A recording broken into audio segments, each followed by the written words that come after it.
I just updated yesterday's video. I hadn't done in a while, and this is way overdue for a game setup update video. Now, if you're wondering why is there boxes here, well, yeah, I still got this one here that has stick drift. I've got a DualSense controller. I just got it today. Actually, yesterday I got it.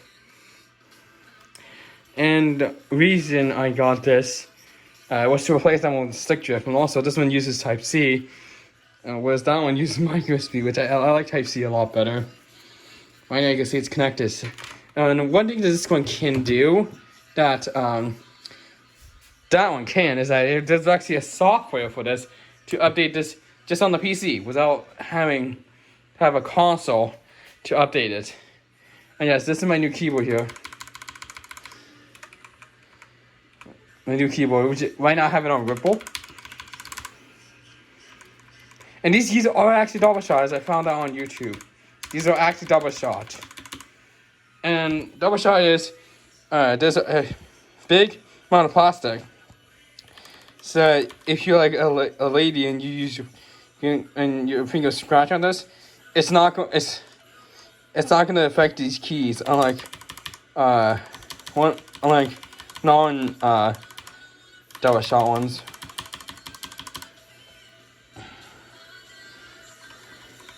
I do like the ripple effect. And this one, there's onboard light functions, as you can see right here. It's normal.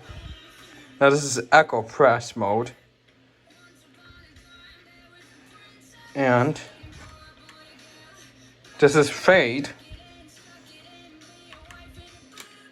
This is off. And this is kind of a ripple thing. See, there's another light mode as well. And then this is the one you normally see on this type of keyboard when you plug it in. Slower version of it though. So I can actually speed it up.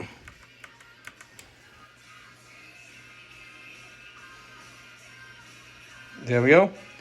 And I'm gonna slow it down again.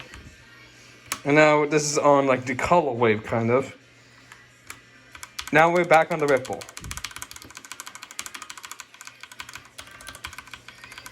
My updates game set of it's a little bit out there. This is like a late update game set video.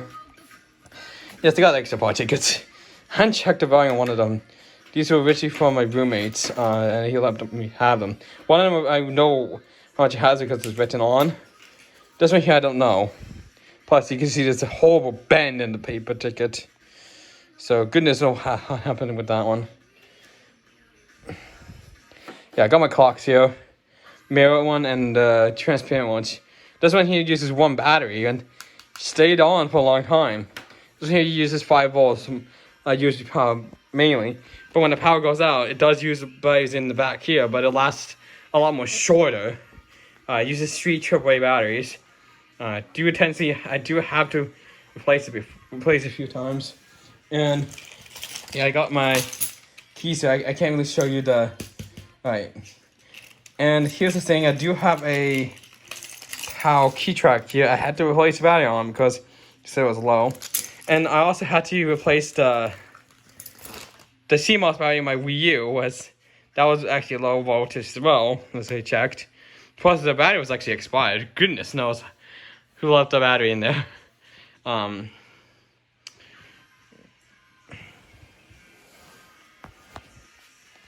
Yeah. And also, if I go into Task Manager,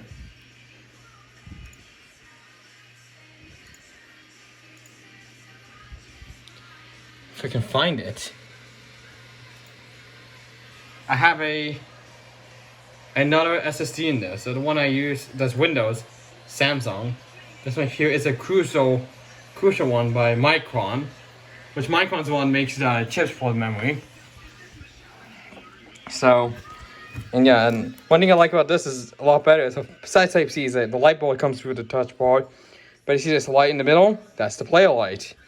On the actual console, you actually know what player you are just from the light right in the middle. So like, they basically use the player number from the Nintendo Switch, which honestly is actually pretty neat. Now, one thing this one has is that this piece here can actually pop off. It had popped off before, but it was actually kind of a pain to put it back on. Because that was my first time I actually take it off and put it back on. There's a microphone on this one, unlike the old one, with the mute button, which doesn't seem to do anything. The audio jack's on the bottom with the external charging pins here, like the Wii U gamepad. There's actually on the directional pad, unlike just being out of here.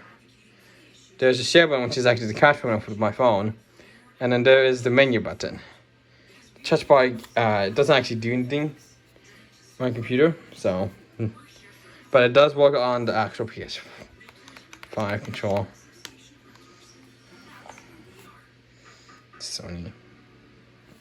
Yes, I got a new, and they only had it in black color when I got it. I couldn't get the white one because I really wanted to get the white one, but they only had the black one, which I decided to get because, what do you know it?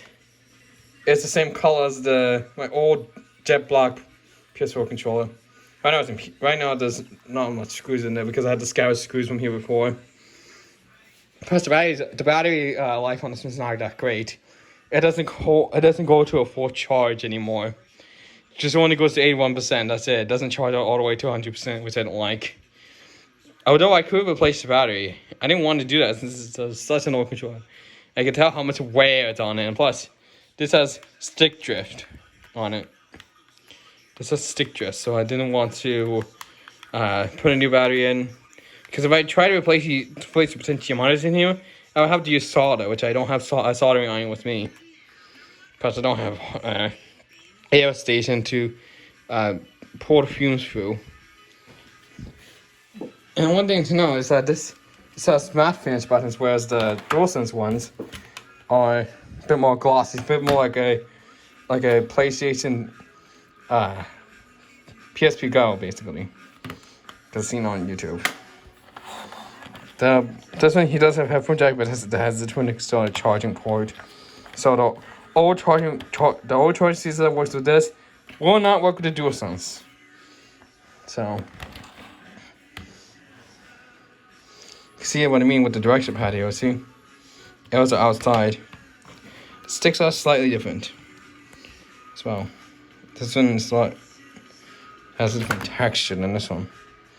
So feel it. The PlayStation one's actually a shape of the PlayStation logo instead of just being round here. Got the shades, which actually kind of matches this one, which is quite nice. And yes, my update game setup, and I got a new controller as well. So hope you guys enjoy this video.